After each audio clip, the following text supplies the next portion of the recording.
A paz de Cristo, meu irmão, minha irmã, que Deus possa te abençoar.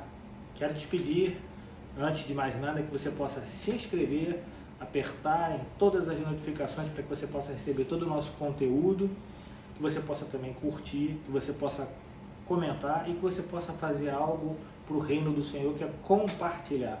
Compartilhe esse vídeo que está por vir, não deixe de semear na vida das pessoas.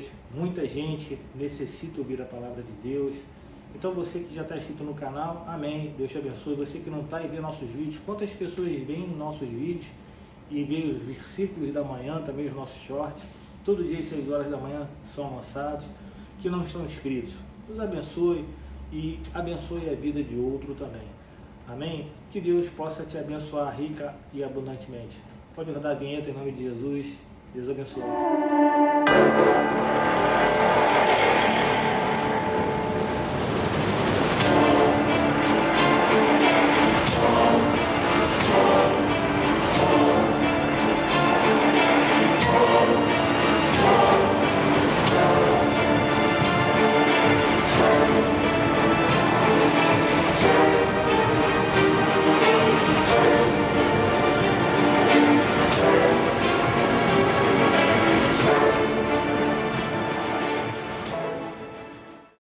Eu pedi para você ficar de pé para ler a sua palavra de Deus.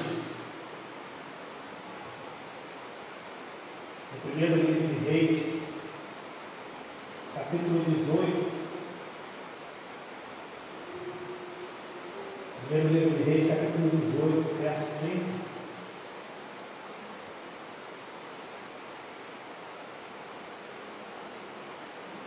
Vamos fazer na igreja hoje?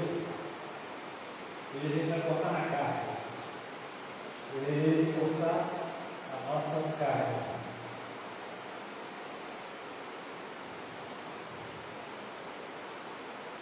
O título que eu dei para a mensagem é Aos Próximos do Mundo.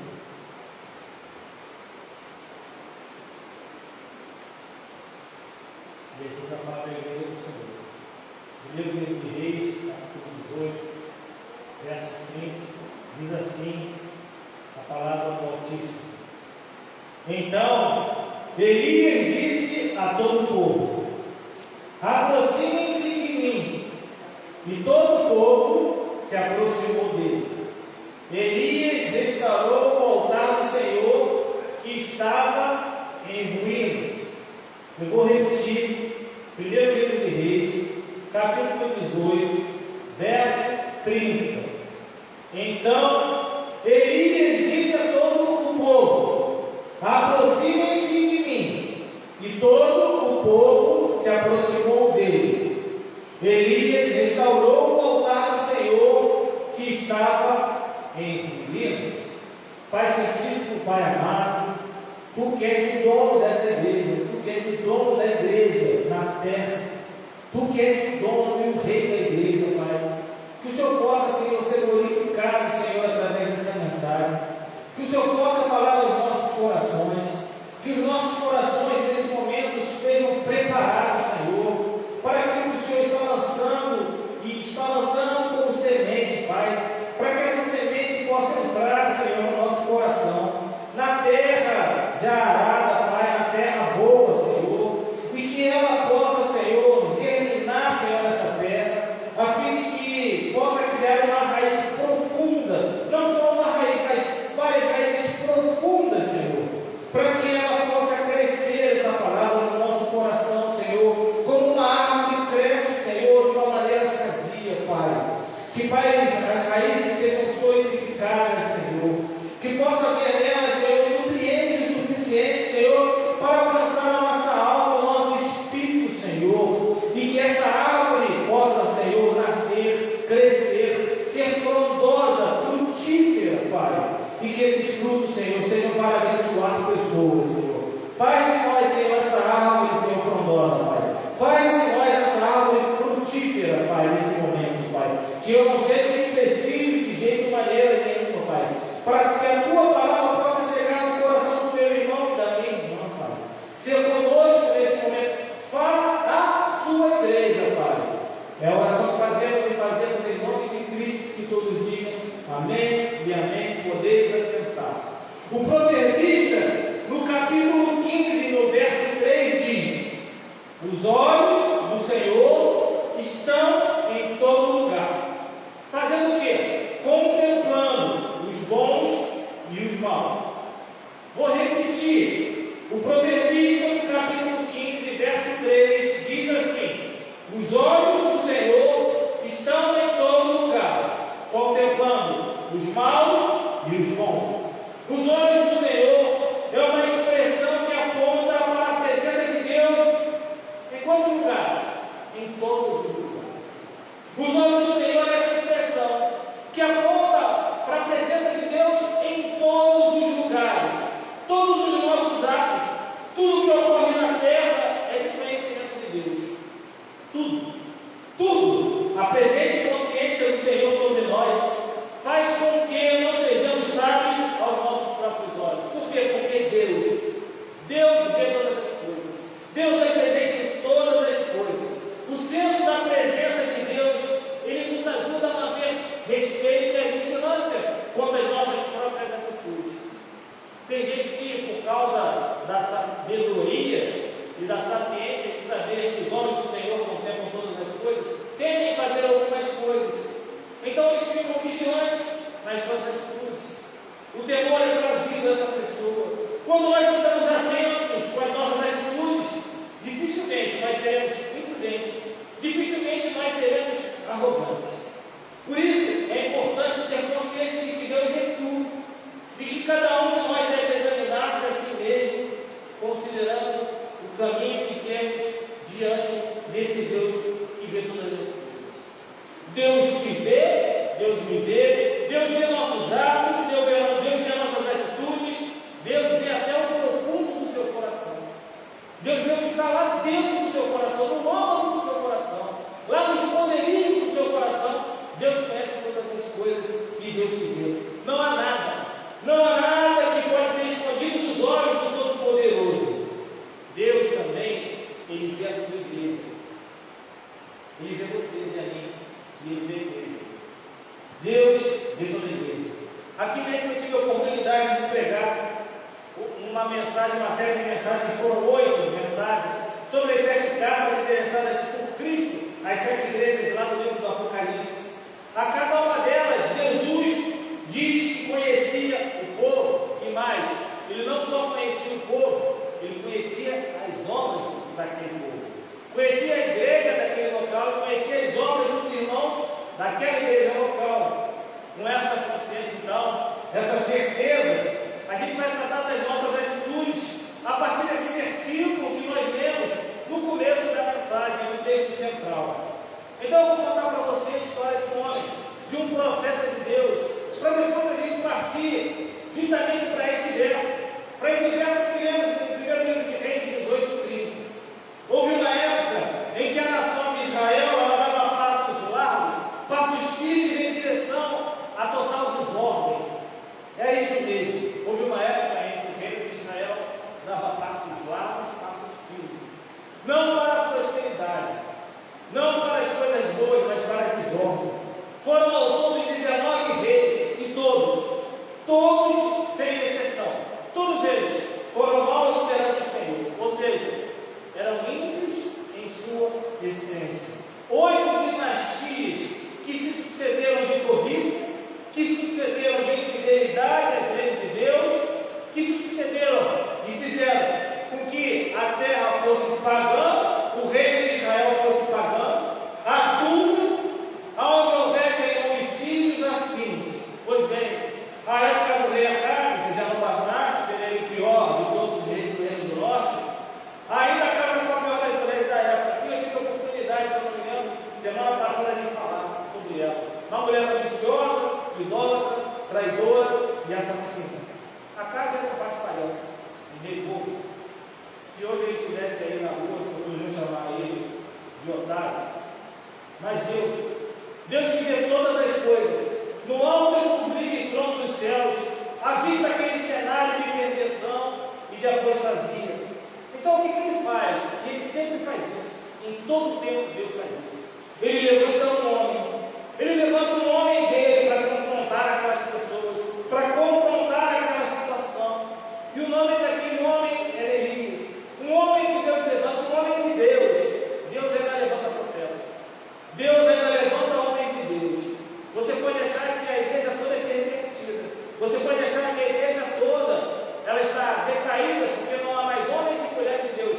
Muito pelo contrário. Deus levanta não só homens, mas mulheres de Deus também. Homens e mulheres de Deus. Para quê? Para justamente confrontar as pessoas e as situações. Para confrontar a perversão. Para confrontar a idolatria. Para confrontar a traição. Para confrontar os assassinatos. Elias era a resposta de Deus para a apostasia da nação. Para o povo que havia seguido Baal e Aserá. O ministério de Elias é um soco na honra dos homens independentes da época. Elias foi um homem tremendo. Ele veio de uma cidade chamada Tisbé. Tisbé não é um lugar maravilhoso, não. Não é uma cidade maravilhosa, como é o Rio. Não é uma cidade de luz, como é Paris. Não. Tisbé era um lugar sombrio. Era um lugar modesto e tem mais. Tisbé era um lugar ignorado. Um lugar qualquer. Deus levanta homens de Deus em qualquer lugar. Até que, inclusive, em lugares assim, modestos, sombrios e ignorados. Tem gente que fala assim, mas o irmãozinho, naquela igreja, mas o irmãozinho fala um pouco bem legal. O irmãozinho, ele tem problema de novo, meu irmão. Não se apegue nisso, não. Não se apegue nisso, não. Vamos levantar homens e mulheres para falar da sua palavra em qualquer lugar. De qualquer maneira, vai chegar. Se for um homem de Deus, se for uma mulher de Deus, vai chegar. Vai chegar a mensagem no seu coração. Ele era um homem anônimo. Ele não tinha título, não era pastor, não era bispo, não era muito menos apóstolo, não era pregador. Ele não tinha condecoração alguma. Ele também não tinha posse. Se você for ver as igrejas, ele não tinha nada. Não tinha nem projeção humana. Assim, como no lugar onde ele veio, um lugar sombrio, modesto e ignorado, um lugar qualquer, ele também é um homem qualquer. E Deus levanta homens qualquer. E qualquer homem Deus levanta. Um santo e justo homem que surge e aí ele começa uma escalada, que aparentemente, aos nossos olhos, ela é glória. Aos olhos do homem, a escalada de Elias é glória. Eu tenho certeza que a maioria dos homens, ao começar essa caminhada, já existiu no começo da caminhada. A primeira providência daquele homem era levar ao rei uma mensagem que ia contrapor esse rei paspalhão e essa esposa traidora, viciosa e idólatra. Ele tinha que levar uma mensagem de Deus para esse pessoal. E ele não fez como Jonas, não. Ele não pegou uma embarcação e foi no rumo contrário, não. Ele foi andando até Samaria para falar com esse homem, para entregar a mensagem de Deus. A mensagem era breve, era uma mensagem reta, mas era uma mensagem altamente potente, altamente estrondosa. Ele foi dizer que não iria chover nos próximos 3 anos em Israel. A mensagem de Deus era essa: olha, não vai chover durante 3 anos em Israel. Tem gente que está reclamando aí, que a gente ficou aí, sei lá, 30 dias aí sem chover, ou choveu por uma manhã, ou tem reclamado no calor. Imagina 3 anos sem chover. 3 anos ia ficar sem chover no reino de Israel. A mensagem de Deus parece que era para mostrar que os deuses pagãos, que eram cultuados pelo reino dele, pelas pessoas separadas por ele, e agora os cultos liderados ao povo, eram meros artes, sem nenhum tipo de poder. Deus queria mostrar o poder dele. E esse homem, ele foi até o rei falar isso. Ele teve essa coragem. Todos teriam uma coragem de fazer isso. Quantos de nós, embaixadores do reino de Deus nessa terra, queríamos coragem de confrontar o rei para falar: olha, eu vim aqui trazer uma mensagem de Deus. Não vai chover durante 3 anos. Por conta de ter levado essa mensagem de Deus, confrontado esse rei, Acabe, o paspalhão e a sua esposa, ele teve que se refugiar a mão do próprio Deus. Deus falou: olha, você vai levar a mensagem, mas eu vou te levar para um lugar. E você vai para esse lugar. E você lá vai ficar refugiado. Ele manda Elias então ficar à margem do rio Querite. Deus tira Elias de cena. Deus tira Elias das luzes. E ele envia ele para um lugar onde a solidão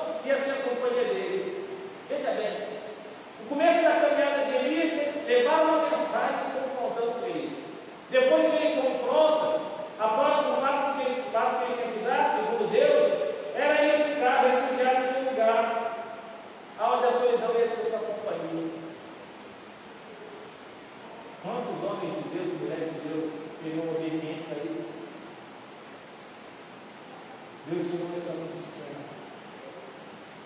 Ali o Querite era Elias. Elias, o Querite, que era o rio. Então havia água. Na seca dos 3 anos, havia água para Elias. E havia os povos. Os povos eram alguns povos que levavam para ele pão e levavam carne. E eu quero dar uma adenda aqui nessa situação. Eu não sei se você sabe, mas eu até para isso eu parei para ajudar. Os povos eles não andam com bando. Eles não andam todos juntos. O povo ele anda sozinho. O povo não tem companhia para andar. O povo se reproduz e depois ele vai ficar sozinho andando. Ele não tem a companhia lá da fêmea. Ele não anda em bando. Ele anda sozinho. E 2 povos iam todos os dias, mais uma vez, levar para ele a provisão. É Deus. Deus manda povos para cada um de nós. Às vezes a gente não compreende, mas Deus sustenta. Deus sustentou aquele homem naquele lugar. Elias estava em obediência a Deus. E Deus sustentando o homem. Ele estava lá sem discutir as ordens de Deus. Quantos discutem a ordem de Deus? Mas o pastor não está falando. Mas se o pastor está falando, é porque ele falou uma coisa para ele. É o irmãozinho que está falando que é um diaconete. Irmão, seja obediente. É a melhor coisa que você pode fazer. Não discute. Mas a agenda de Elias era a agenda de andar segundo a cartilha de Deus.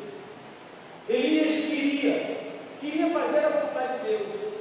Ele queria mesmo, apesar de todas as coisas, andar conforme Deus indicava o que ele teria que fazer. A sua prioridade era fazer a vontade soberana de Deus. E ele fazia isso sem contento, sem um diácono na igreja. Eu fiquei responsável pela relação do diácono, né? Por mês, cada vez estava um grupo de diácono relacionando. E eu pedi para o irmão ficar na porta ali. E o irmão sempre era na igreja, né? Eu pedi para ele ficar na portaria. E ele foi para a portaria, mas ele foi procurando. Foi eu para Pai grande, fica aqui. Não, vou ficar aqui, não. Fica aí, mas fica sem lugar. Fica sem reclamar de Jesus. Se sente um privilegiado de ficar apertando a mão das mãos das pessoas que entram. Tem gente que entra na casa do Senhor, está arrumado, está bonito, está uma beleza, mas por dentro está corroído, está consumido. E o que ela quer mais é uma perda de mão. Ela quer mais uma paz do Senhor. Ela quer mais um abraço. Primeira vez que eu entrei na igreja evangélica, há 6 anos atrás, o que me conquistou foi isso. Eu estava derrotado, arrumado para derrotado. E eu não sei nem quantas pessoas que vieram as mãos, falando da paz de Cristo, seja bem-vindo. E eu me sentia à vontade naquele lugar. Corroído por dentro, mas à vontade naquele lugar. Pois bem, ficar no centro da vontade de Deus era o propósito de Elias. O que Elias tinha era colocar Deus em seu lugar, o lugar mais importante, independente da obra que Deus mandava ele fazer. Antes de fazer a obra de Deus, a gente precisa conhecer a intimidade de Deus. Eu quero fazer a obra, eu quero fazer, conheça a intimidade de Deus. Conheça Deus da obra que você quer fazer. Pois bem, com o passar do tempo, a seca assolando Israel, obviamente que isso ali secou. Enquanto a água jorrava, mesmo na solidão, havia certo conforto. Estava lá, não morria de sede. Mas agora, o rio Querite seca. Não é o cerne da pregação de hoje, mas eu falei de novo uma vez. Como é fácil confiar em Deus quando a água de Deus está jorrando? Como é fácil? Enquanto a água está jorrando, enquanto a água está brotando, é uma benção. Quando o viver segue, quando a gente passa pela prova da vida, é no casamento, é nas finanças, é na saúde, é nas relações pessoais. O que a gente faz nessas horas? Mesmo Deus que dá água, ele tem água. Ele é o mesmo Deus. Ele não deixa de ser Deus, porque as águas não são contidas. Quando o viver segue, a gente precisa entender que Deus está vivo e está bem, e que Ele sabe o que está fazendo, porque o nosso nome está escrito na história da mão do Senhor. E Deus continua trabalhando na vida desse profeta na terra. Agora Deus manda Elias ir até a cidade de Sarepta. Deus quer revelar tirar agora as suas joias. A palavra sareta significa fundir ou refinar. Primeiro, a solidão do querido, intimidade com Deus. Agora, Deus aumenta o fogo da fornalha para derreter o profeta, para moldar o profeta. A fornalha, ela apenas consome as impurezas enquanto purifica o ouro. Deus está no controle de todas as coisas. O plano de Deus para esse homem era perfeito. Mas como é difícil crer numa coisa dessa. Sareta ficava a 150 quilômetros do querido. Então ele ia sair do Rio Seco, na seca, andar 150 quilômetros, na seca cerrada. E esse homem andou 150 quilômetros, até chegar no território do querido. Teve que atravessar Israel. E olha, ele era um procurado, ele era um foragido da justiça. O rei, o paspalhão, queria ele vivo ou morto. Para sair da solidão e mudar os campos de cidades, ele tinha que confiar em Deus. Confiar que ninguém ia dedurar ele. Confiar que não iriam matar ele. Porque a culpa agora recaía sobre ele por causa da seca, porque ele foi levar a mensagem. Pois bem, ele caminha até Sareta. E aí lá ele é sustentado por uma viúva. Uma viúva que tinha fome. Uma viúva paupérrima. Uma viúva que beirava a morte. No querido, com certeza ele não morreu de sede. E em Sareta, a impressão era que ele ia morrer de sede ou agora de fome. Não tinha agora nem água e nem comida. Não tinha como para sustentar ele. Seu lugar era lá no retorno da viúva, porque foi lá que ele podia ficar. Você vai ficar lá. Deus já tinha ordenado a viúva, olha, você vai receber o homem de Deus. E o lugar agora dele era lá com a viúva. Pois bem, Deus às vezes ele nos leva a lugares distantes. Seja alguém falou, você pensa assim, o que eu estou fazendo aqui nessa igreja? Não tem gente? O que eu estou fazendo nesse local? Tem meia dúzia de gente, não tem ninguém. Eu estou todos para cá, para aqui. São lugares santos. Às vezes a impressão que tem é que a gente está correndo no lugar santo. Falta provisão, aqui não falta graças a Deus. Lá ele fica com tempo. Eles então ficam com tempo. Até que a viúva de Sareta conheceu a Deus na cozinha. Mesmo assim, diante da sua pobreza e com a menina em sua casa, a viúva agora passa por uma tristeza profunda. O luto atingiu aquela mulher. Seu único filho morreu e ela foi a culpa de quem? No profeta Elias, no homem de Deus. Elias suporta tudo, fica em silêncio. Ele não se desculpa, pelo contrário, respeita a dor daquela viúva, daquela mãe. Mas Deus quer trabalhar através da vida do homem de Deus. Deus quis trabalhar na vida de Deus. Elias pede para aquela mulher colocar em seus braços meninos. Ele se desabafa com Deus. Naquele lugar, Elias tem um pedaço especial de secreto de oração. Elias se identifica com o menino morto. Ele crê no impossível. E o milagre acontece. A mulher reconheceu Deus, agora também se de que Elias é o homem de Deus. Pronto. Agora, ela confia, porque ela viu o milagre acontecer. Mas Elias precisava caminhar. A caminhada de fé dele não acabou. Seu destino nas mãos de Deus ainda tinha um percurso a ser percorrido. E agora não era mais tempo de ficar refugiado. Agora era tempo de ação. Elias é enviado de volta a Acabe, depois dos 3 anos de feiticeiro. Antes Deus manda ele se esconder. Agora Deus quer que ele se mostre. E Elias, sabe o que ele murmura? Ele reclama. Ele fica no banco reclamando, na portaria reclamando, em casa reclamando, não tem nada para comer.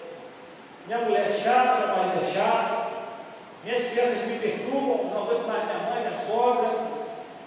Não. Elias é obediente. Elias vai lá e confronta o rei. Acabe culpava Elias da miséria em Israel, mas o profeta deixou claro que ele e a sua família que eram os verdadeiros culpados. Eles tinham pecado contra o Senhor por causa da idolatria. Então o profeta Elias convoca todo Israel a comparecer no Monte Carmelo. Agora era a hora da ação. Naquele lugar ele ia confrontar os profetas apresentados por Jezabel. Os 450 profetas de Baal e os 400 profetas de Aserá. Agora ele vai confrontar esses profetas à terra. Ali no Monte Carmelo, 2 sacrifícios seriam apresentados. Um pelos pagãos, pelos 950 profetas dos pagãos, e o outro pelo profeta do Senhor, Elias. Ninguém poderia queimar o sacrifício. O fogo devia surgir de forma sobrenatural, do Deus que respondesse a oração. O verdadeiro Deus seria aquele que queimasse o sacrifício. Os profetas de Baal fizeram tudo o que puderam, mas nada aconteceu. Então Elias, agora a gente vai para o texto central. Agora seu coração está preparado. Agora a gente vai para o texto central. Então Elias lança as palavras escritas no nosso texto central de 1 Reis 18. Então, Elias disse a todo o povo: preste atenção no que Elias falou. Aproxima-se de mim. E todo o povo se aproximou dele. E mais, Elias instaurou o altar do Senhor. Por quê? Porque está caminhando. Agora, você entendendo o contexto da vida de Elias, a sua caminhada de fé, a caminhada com amor, com dor, Deus quer tratar com a igreja hoje sobre o tema central da nossa vida enquanto cristão. A nossa missão dada por Deus. Você não deve se lembrar do time que eu tenho a estudar. E eu falei que esse título da mensagem era mais próximo do mundo. Nessa missão, a gente vai ver através desse versículo que os dois aspectos que nos cabem estão em sinergia com a ordenança de Deus para a igreja. E se nós estamos obedecendo essas duas ordenanças que Cristo deu para mim e para você. Dois aspectos chaves. Primeiro, é o nosso testemunho com a sociedade. E o segundo, a nossa intimidade com Deus. Palavras e atitudes. Quais foram as primeiras palavras de Elias para aquela sociedade, para aquele povo? Ele falou: olha, vocês são idólatras, vocês vão para o inferno, do fogo do inferno. Não. Ele falou: aproxime-se de mim. Eu vou fazer uma pergunta para você que veio justamente essa semana. Será que a igreja de hoje ela tem a credibilidade na chamada do mundo para Cristo, para a salvação que há no nome de Jesus? Eu penso que grande parte da igreja de hoje está mais preocupada em realizar grandes cultos, verdadeiros shows gospel, do que realizar o que foi dirigido e ordenado por Cristo em Marcos 16:15, que diz: e disse, ide por todo mundo, pregai o Evangelho a todo mundo. O Evangelho é a boa notícia de que Deus ama os pecadores e enviou seu Filho para resgatar os que estavam cativos e dar vida àqueles que estavam mortos nos seus delitos e pecados. Evangelizar é comunicar essa boa notícia. Comunicar no poder do Espírito Santo, trazendo aos pecadores com urgência a necessidade de se reconciliar com Deus. Jesus fez carne, viveu em perfeita obediência ao Pai, cumpriu a sua santa lei, satisfez a sua justiça violada por nós, morreu na cruz em nosso favor, ressuscitou dentre os mortos para a nossa justificação e consumou a obra da nossa redenção. Em seguida ele condiciona seus discípulos a ir por todo mundo, até os confins da terra, para pegar o Evangelho e fazer discípulos de todas as nações. Então, a evangelização, ela não é uma opção, ela é uma ordem. A evangelização é uma tarefa imperativa, dada pelo soberano Senhor do universo. Se a gente se silenciar acerca das boas novas de salvação, nós estamos cometendo um ato de rebeldia contra Cristo, uma atitude de desamor aos homens. Mas preste atenção no que Deus tem para nós.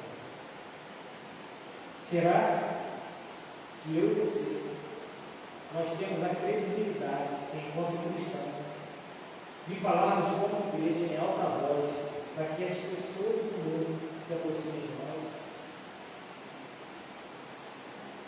Será que eu e você, enquanto cristãos, nós temos credibilidade de falar para as pessoas do mundo, para que elas se aproximem de nós?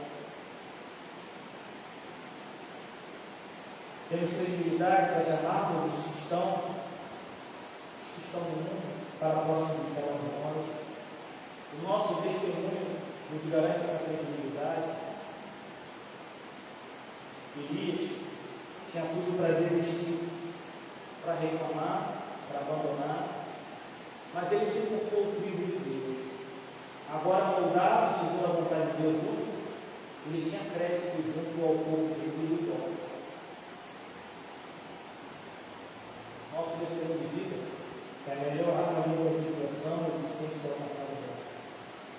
Sua vida, seu comportamento, suas atitudes, suas condutas, suas práticas, elas não são vistas pelos olhos do Senhor. O mundo vê também. E você tem credibilidade para falar, aproxime-se de mim. Elias tinha a confiança e a confiabilidade para chamar aquele povo para perto de si. O mundo aguarda a igreja urgentemente. O mundo nos aguarda. Há pessoas no mundo sedentas pelo amor e pela paz que só Deus pode dar. Tem pregador que chega no culto, na plataforma, e desce a madeira na igreja, desce a madeira, desculpa o termo, do mundo. A gente tem que amar o pecador, porque o nosso mestre é amor. Ele pediu para que o povo se aproximasse. E na palavra diz que o povo teve tudo. O povo se aproximou. O povo se ensinou. E não sou eu que digo, a palavra do Deus diz. A igreja de Cristo, ela tem negligenciado o seu trabalho.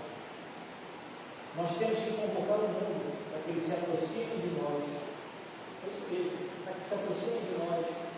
Não para a gente praticar as mesmas coisas, nem ele as mesmas coisas de sempre, mas para que a gente possa transmitir as boas novas do Evangelho. Para que haja salvação para o perdido, libertação para o cativo, vida para os mortos e feridos de pecado. A ordem da igreja é sair do mundo e falar, aproxime-se de mim. Elias não palestrava no mundo, não era um coach de autoajuda, não era um figurão. Deus não precisa de estrela para fazer a sua nada. Deus não precisa. E Deus se recomendava no ministério de Elias, porque ele vivia na presença de Deus, ele conhecia Deus, ele tinha intimidade com Deus. Eu vou dizer uma coisa para você: se for necessário, você tem que lutar para que o mundo se aproxime de nós. O problema não é esse. O problema não sou eu e você que lutar para que o mundo se aproximar de nós. O problema somos nós. Será que temos crédito para isso? Essa semana, lá no condomínio que eu moro, eu estou tentando evangelizar um zelador lá. Eu estava conversando com ele. E ele falou para mim assim: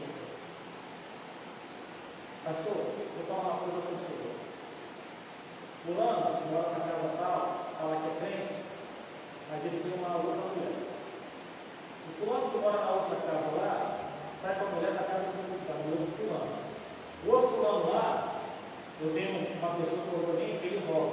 O outro fulano lá, todos eles crentes. Ele falou assim: para viver com ele, eu fico com o outro. Para viver com ele, eu me como todo. Não muda nada. Para ele não muda nada. A única coisa é que ele fica na igreja. Não muda nada. Será que nós temos créditos com as pessoas do mundo? Qual o testemunho que a gente está dando nessa sociedade que nós estamos vivendo? O mundo está sedento para que nós vivemos, aproxime-se de mim. Mas será que você quer ser moldado e tratado como ele? Será que você quer levar a mensagem para o rei que não vai agradar? Será que você quer se refugiar e ficar numa solidão? Será que você quer depois ficar com uma dúvida, paupérrima, passando agora por problema também de provisão? Será que você está preparado para isso? É ordem do Senhor. Segundo aspecto-chave para a gente alcançar o mundo é a nossa intimidade com Deus. Diz a palavra de Deus aqui, depois que o povo se aproximou, Elias fez algo tremendo.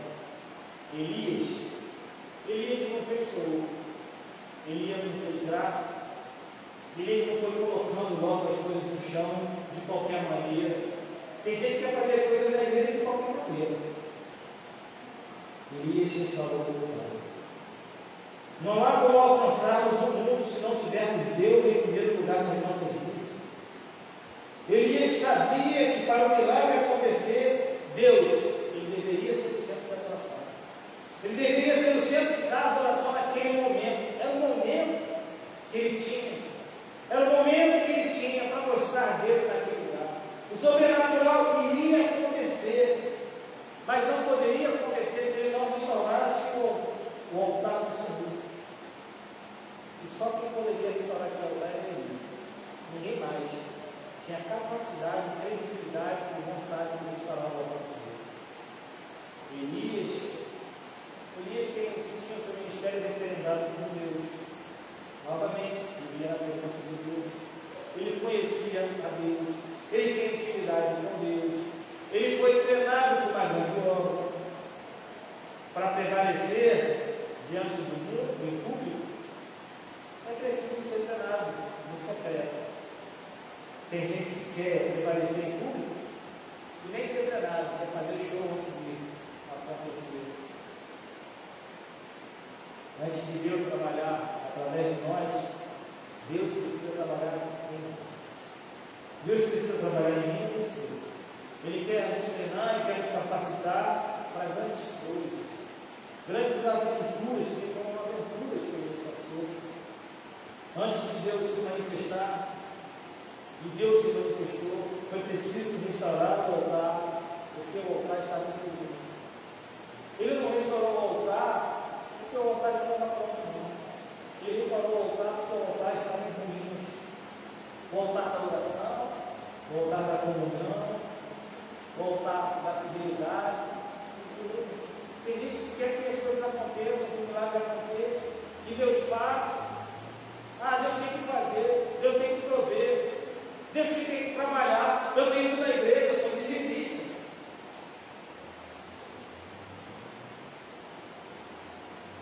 Vou parar para ver.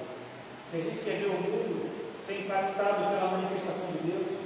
Nós precisamos nos aproximar e mostrar que o altar deve ser restaurado.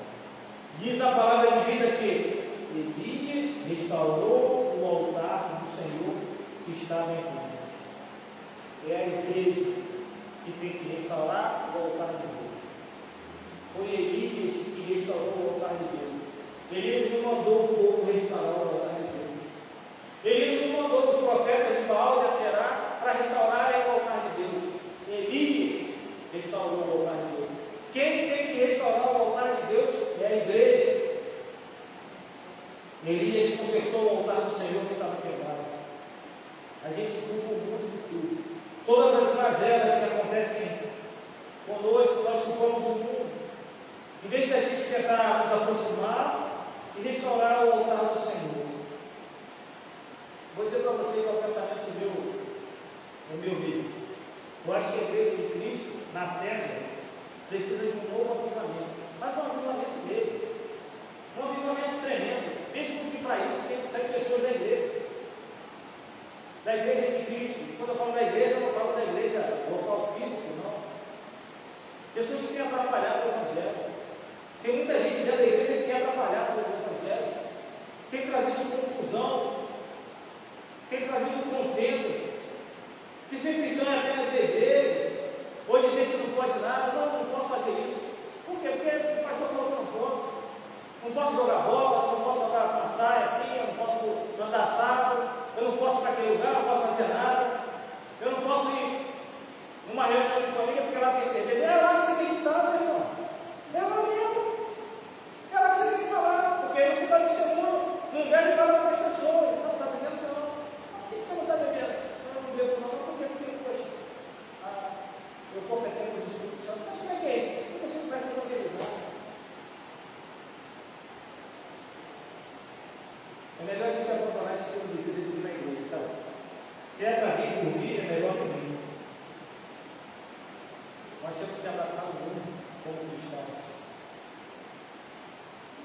você quebrar sua mão, você está aproximar dele, para falar de Cristo, não para praticar já você que faz.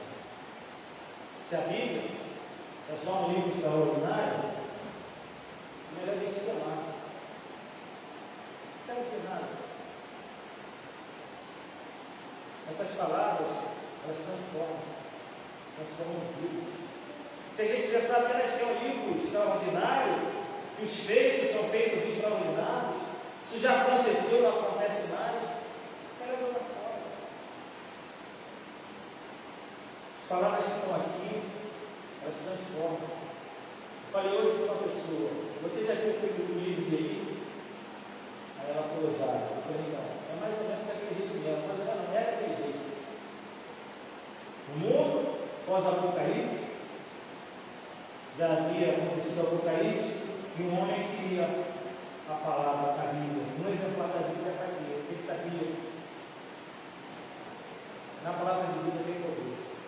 E ele queria que ele usasse aquele poder por nós. Se você não viu, veja esse filme já não é contigo. Se Jesus estava só quem está dentro da igreja, então, irmão, é melhor que você se embora. É melhor evitar. Jesus continua curando, libertando, salvando a todos, principalmente aqueles que estão no mundo. Continua transformando a vida daqueles que estão no mundo. Ele é real. Ele é Deus sobre todas as coisas. Ele pode transformar o mais ruim dos homens. E nós, como igreja, nós temos uma obrigação de dar bom testemunho, de praticar boas atitudes. Nós precisamos hoje de cristãos que tenham coragem de viver em santidade e confrontar o pecado. E mais, cristãos que amem os pecadores. O Carmelo foi a batalha dos deuses. O Deus vivo, o único Deus, ele desmantelou os ídolos de Baal. Os ídolos que tem no mundo, eles são nulos.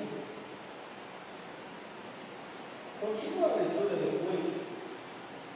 Primeiro livro de Reis 18, lá para o verso 38 e 19, que diz que quando o fogo desceu do céu, o povo caiu no joelho.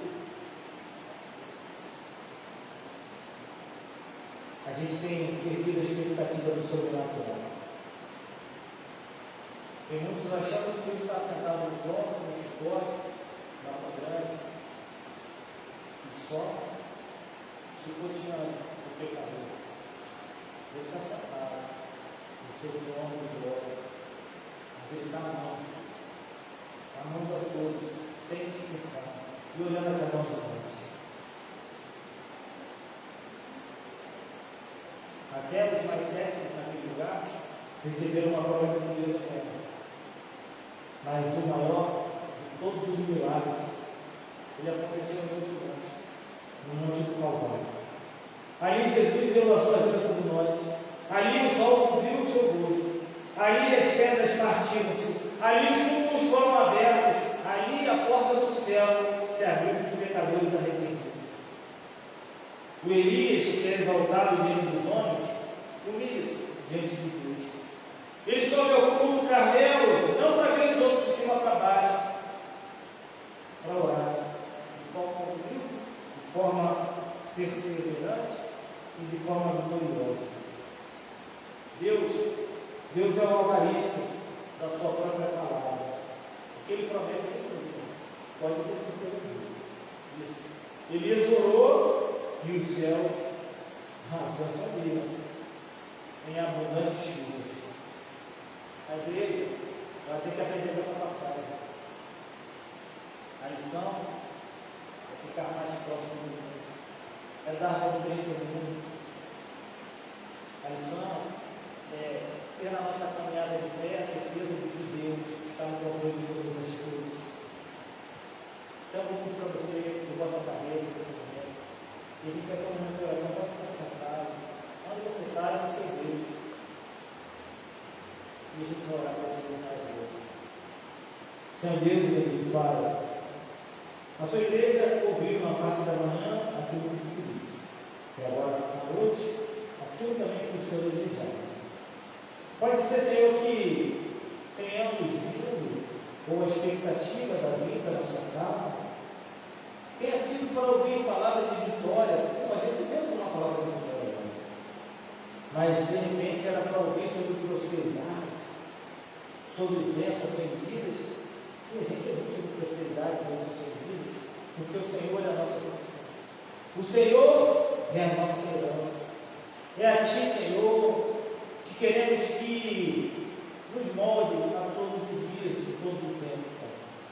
Queremos, assim como Elias, Senhor, ser moldados por Ti, para que sejamos crentes melhores, cristãos convictos do Seu sobrenatural, pessoas com intimidade contigo, que não negligenciamos o nosso chamado, que possamos ter a credibilidade, Senhor, de poder falar com o mundo, para que seja possível de nós, para que possamos falar do Teu grande amor, do amor que sustenta cada um de nós, do amor que transforma o pecador num santo, que transforma o ímpio no justificado.